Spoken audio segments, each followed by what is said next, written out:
If you're looking to hire an SEO agency, this episode's for you. You're listening to Customer Growth Sessions, presented by Intergrowth, where we talk through strategies to help up-and-coming e-commerce businesses bring in more customers. I'm your host, Pat Ahern. Let's jump in. All right, listeners, welcome back to the latest episode of Customer Growth Sessions. I'm your host, Pat Ahern. Today, we're recording the latest of our SEO Shorts series.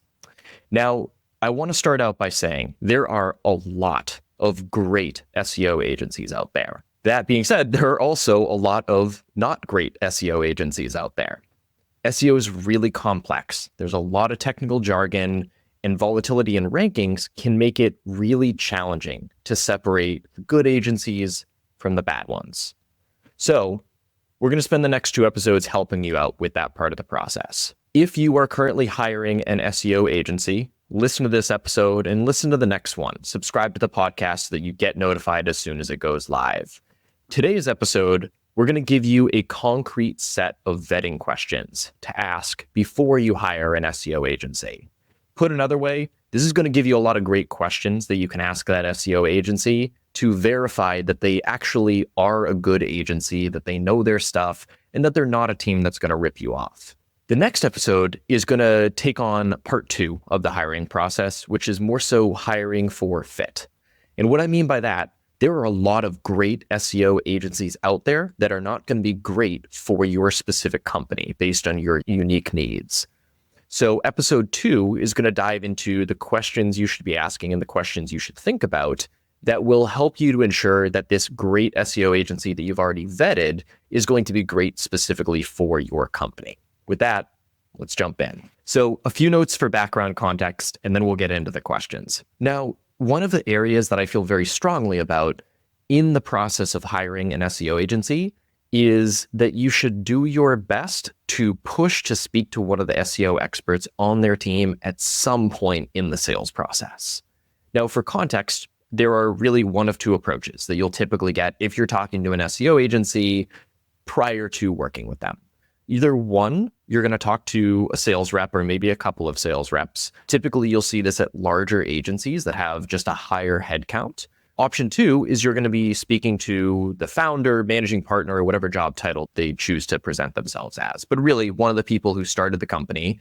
Grouping A is probably going to be much more qualified to sell SEO services. They're probably going to have a good understanding of your needs, and they're going to be very charismatic. If you're talking to more so the managing partner, founder, whatever job title you want to go with, that's going to be the individual that likely has a much stronger grasp of SEO and how their team offers it. If you are speaking specifically to a sales rep or a couple different sales reps, I'd really encourage you, push to see if you can get one of the SEO experts on at least one of the calls. There's going to be a couple questions that we'll get into at the bottom of the list that's going to speak to specific questions to ask an SEO specialist to vet the quality of their work. But for context, going into this episode, we're going to operate under the assumption that you are not extremely technical with SEO. As I mentioned, there are a lot of jargony terms. There's a lot of nuance when it comes to SEO. All of these questions are the types of things that you will be fully capable of asking, even if this is the first time that you've heard of SEO. I'm also going to give you some context into what are the specific things that you should actually be looking for in terms of responses when you ask each of these questions. Within that, really common approach that you will see some of the sales reps take is if you ask questions and they don't feel extremely confident speaking to them, much higher likelihood that they're going to throw out a lot of jargon in their response. Within that, please do not be afraid to ask them to clarify what they mean with those specific terms and to just keep on asking why, how, what-esque questions. The reason I say that, a team that is really well versed in SEO, that has a confident sense of their specific process, is going to feel very comfortable asking or responding to these much more nuanced questions and providing more context until they can reach a point where they can explain these specific concepts like they would maybe to a first grader. If they're really struggling to explain these concepts, see if you can get another member of their team on the call, or at least treat that as a red flag. If they're throwing out a lot of jargon and are having a really hard time clarifying what they mean by that jargon or why they specifically do those things, that can oftentimes be a sign that they're not necessarily going to do the best quality work. So With that, here are the 7 specific questions that I recommend asking in order to vet for the quality of an SEO agency. The first one is going to be something that you can actually do before you go into the intro call with their team. And that's going to be looking specifically into their company history. A couple ways you can do that. You can, type in insert agency name plus reviews, insert agency name, information, insert agency name, history, anything of the sort. From these various searches, what you're really hoping to find is, one, a breakdown of any sort of review platforms where they have collected reviews from past clients. I'd also say check out the review platforms for something like Glassdoor, which is going to show you how do their own internal employees feel about working there. What I'd also encourage you to look for, though, is look for Reddit threads. See if there are other people on Reddit that are speaking honestly about their experience with that agency. Check to see their social media channels if there's any stuff on there as well. But within online reviews, a couple things I like to add within there. One, the reality is there are going to be some great agencies that get poor reviews. What I have as a general benchmark is if the agency has, call it 80, 90% of the reviews are exceptional, and then they have 1 or 2 bad quality reviews, read the reviews, look to see if they're legitimate, look to see if it's just a pissed off customer that really wanted to try and quote, get revenge on the agency for some reason or another. Take those reviews with a grain of salt. Yes, there can be a lot of truth there, but there can also be a lot of emotions that go into 1-star reviews. That being said, if you see an agency that has pretty poor reviews, a lot of 1, 2, even 3-star reviews, treat that as a red flag. Great agency that's building a long-term relationship and helping clients grow, you really shouldn't be seeing more than one of those edge cases. And if they are, there might be some issues there. Another thing that can sometimes happen, though, is I'd also encourage you to skim through the 5-star reviews that the agency has gotten over time. In the US, it is now illegal to buy reviews, to generate any sort of fake reviews, anything of the sort. That being said, there are agencies that do that. And I'll definitely see that from time to time, where I'll look at an agency's reviews on Google My Business, and I'll see that there are quite a few reviews from Google profiles that have 1 total review and it's associated with that brand. And the review will be something really simple, like great company, loved working with them. Take those with a big grain of salt. Sometimes agencies can do that in order to pad their review stats. Look to see that those reviews are coming from legitimate people. Look to see that they are legitimate pieces of feedback. When in doubt, I'd also just say Google the name of the person who left the review. If you see a LinkedIn profile come up, very high likelihood it's legitimate. If you don't, take it with a grain of salt. Second question that I'd encourage you to ask about is their process. So within that, there are a lot of ways to do SEO correctly. There are a lot of caveats, let's say, in terms of what's going to be the right approach for one business versus the other. By no means is the process going to be exactly the same, or even in many cases, it'll be radically different for 2 great agencies. The reason I encourage you to ask this question is a team that knows their stuff, that does really great quality work, should feel comfortable speaking to, at least at a high level, what is the process going to look like from the day that you sign the dotted line to work with them, call it through the first 12 months of working together. If they really struggle to convey what are the core steps that it's going to look like for you to work together, what are the core things that they're going to start out looking for, then maybe it's a team that just doesn't have a ton of experience. That being said, there are some great SEOs out there and some great early stage SEO agencies that may not have a formalized process. That's okay. But take it with a grain of salt. If it's a team that's been around for a long time and they're having a really hard time conveying how it is that they help clients grow through SEO, what process they take clients through, that should be a red flag. If it's a team that's been around for a year or 2 that is struggling to convey their process, that's understandable. So with the process piece, there are a lot of right answers in that specific question. All right. So we can all agree, Field of Dreams was a great movie, but man, were those guys wrong. Just because you built it does not mean that they will come. Hey, this is Pat, the host of Customer Growth Sessions. Our agency, Intergrowth, has been helping e-commerce brands like Bella Bridesmaids, Brevity, and JS Dental to get more customers online since 2016. Interested in seeing how we'd help you? Head over to intergrowth.com/CGS to book a complimentary consultation with me. That's intergrowth.com SEO.com/CGS. All right, back to the show. There is no one correct process for SEO agencies to go through. The big thing you want to look for is confidence in a specific process that that agency works with. So again, you don't need to really know anything about SEO in order to ask that question and to be able to get a sense of how comfortable does the person on the other side of the conversation feel speaking to this process that they're selling you. So the third question that you're going to ask about is expectations of results. Now, I want to clarify, SEO results, I would argue, are nearly impossible to forecast accurately.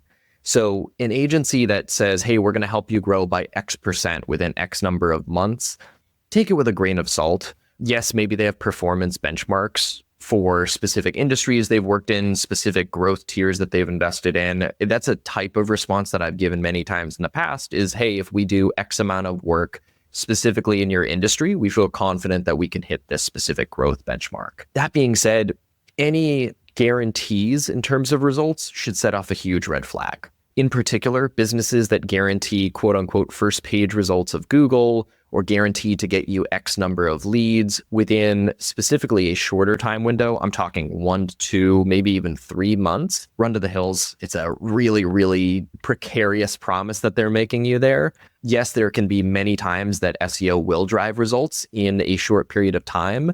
Predicting those results is very tough to do. For context, when we work with a business, I like to give this specific time window for results that we expect to see as general elements that'll come into play for growth expectations for nearly every business we work with. If we're working with a business in the first 12 months, months 1 through 3 are going to be almost entirely focused on strategy planning and early stage implementation. As a result, we can simplify that and say it's going to be focused on us planning out the stuff we're going to do and starting to do the stuff. With that, we're going to see very little growth in the first 3 months of working with any business. We're basically calibrating what direction we're going and starting to go in that direction. So growth is going to be very, very minimal. Months 4 through 6, we are going to see a little bit more growth, but that growth is still going to be early stage. Big reason for that is as we're pushing more and more of these initiatives live, trying to get you to start ranking for your high priority search themes that we believe are going to drive more customers to your business, what we're going to start seeing is we're going to start climbing in the rankings of Google, start ranking a little bit better every month, but it's going to take some time before we really start to see the revenue impact from that. So months 4 through 6, we're going to have some marginal gains, but it's going to be small. Months 7 through 12 is where we are going to get 95% of the total growth that we're going to see together over the first 12 months of that relationship. So put another way, 5% of the growth you're getting from the first 12 months of working with us is coming in months 1 through 6. 95% is coming in months 7 through 12. If that agency that you're working with is saying that as of month 2, you're going to be ranking on the first page of Google, I'm really skeptical of that. I have not seen that many times. But within that, one of the things that you can also do, let's say that they do make you that promise. Maybe they do exceptional work. Maybe they're just doing a ton of work and they know that they're going to see results much more quickly. Ask them to see signs of their previous work. Ask them for case studies. Within that, be mindful that SEO changes very quickly. SEO, when I started out back in 2012, was a totally different animal than it is now in 2025. So when you're looking at those case studies, I'd really encourage you to treat any case studies that are maybe more than 2 to 3 years old as very light indicators of the quality of the agency's work today. For context, there are a lot of great agencies out there that may only work with a small handful of businesses over the course of a year. In our case, we'll typically work with 10 to 15 businesses at a time. Many of those businesses we work with for anywhere from 2 years to, in some cases, 5 years. Within that, it's hard for us to make a lot of new case studies on our website. If we're working with the same set of businesses over the course of 5 years, we're probably only going to make one case study for each of those businesses. So if they can only show one case study from the past 2-3 years, that's okay. Now, question number 4 is going to be all related to reporting, performance monitoring, whatever term you want to work with. But put another way, how are they going to keep you in the loop about the stuff that they're doing and the results that are coming from the stuff that they're doing? So great way to start out is ask them for context. What does their reporting process look like? Do you meet with them every week? Do you meet with them every month? Do you meet with them every quarter? In those meetings, how do they present their information? What type of information do they focus on? What specific KPIs or metrics are they going to focus on reporting to you? Put another way, how are they going to keep you in the loop with what is working and what isn't working? And how are they going to gauge success, both in terms of reporting to you and internally when they're assessing the quality of their own work? Again, there are many correct ways to do this. Biggest thing you want to look for is signs that A, that reporting schedule is going to work with you, and B, ensuring that they have a clear process in terms of how they report on things and that they have a clear sense of how they're going to go about identifying which metrics they're going to track for you. Within that, one thing I do like to add for reporting, be mindful that the more frequent those reporting meetings, reporting discussions, whatever term it is that they want to use to describe it, the more frequent those meetings are, the more expensive the services will be. So for us, for context, most clients, we have reporting meetings once a month. Now, we have discussions outside of that. We're meeting either over Google Meet, let's say, Zoom, we're meeting and discussing over email, but we'll typically limit reporting to once a month so that we're limiting that cost that comes with reporting on those metrics. So if you're pushing for weekly reporting meetings, know that it will likely increase the fees that you're paying to that agency very significantly. And it's also going to pull away budget that could otherwise go into implementing stuff that will help you to grow. Now, from here, we're going to get into 3 questions that are really ideal to ask one of the SEO experts on the team. So in particular, if you're, let's say, able to get one of the SEO specialists on the call, these are going to be 3 really great questions to ask them. If you're talking to, let's say, one of the founders, managing partners, whatever job title they have, these can also be 3 great questions to ask them. And the big goal within these questions is to get a clear sense of how comfortable does the SEO specialist or SEO specialists feel about speaking to these answers. So this is going to get a little bit into, call it industry jargon, but don't worry. The biggest thing that you're going to be looking for is signs that they feel confident speaking to these specific answers as an indicator that they are interested in these subjects, as an indicator that they are taking time to form their own opinions, to think through these specific industry items on a regular basis. Question number 1 for that SEO specialist is going to be asking what SEO tools that they use. Now, for most SEOs, there's going to be a list of multiple tools that they work with on a daily basis. I'd ask them to share their thoughts on one tool versus another. My personal favorite example of this is asking them to share their thoughts on SEMrush versus Ahrefs. Now, the reason I bring this up, so our agency uses both of these tools daily. A lot of other SEO agencies that I know and respect the work of also use both these tools daily. Any SEO that's working with these tools over time is going to form their own opinion of having a preference for one versus the other, or in many cases is going to have a preference for certain features of one tool versus another. Even if they mention a different set of tools, ask them to share their thoughts or ask them to share what do they use each of those tools for. So within that, just to clarify, there isn't one right answer here. There's a lot of exceptional SEO tools. The goal is to get a sense of how comfortable they feel speaking about their perspective on one tool versus another. Question number 2 for the SEO specialist, ask them how SEO has changed in the past few years. Keep it broad, keep it vague, and let them go off on a rant from there. SEO has changed drastically, even just in the past 2-3 years. If they are in the trenches doing SEO every day, if they're reading industry blogs, chances are that they can talk for an hour about some of the changes they've seen in the past year or 2. If they struggle to discuss some of those major industry changes that they've seen, they may not be the most experienced SEO, and that's okay. But if this is the person that you're going to be working with on a daily basis, if this is going to be the person behind your SEO strategy, you want to make sure that there's someone who feels comfortable speaking to these major SEO elements. Now, the third question, and this gets a little bit more so into, call it future industry thoughts. As we sit here in 2025, AI is a huge topic in call it every part of the business world, but especially in the SEO realm. So I'd really encourage you for that last question to ask the SEO specialist what their views are on how AI will impact SEO.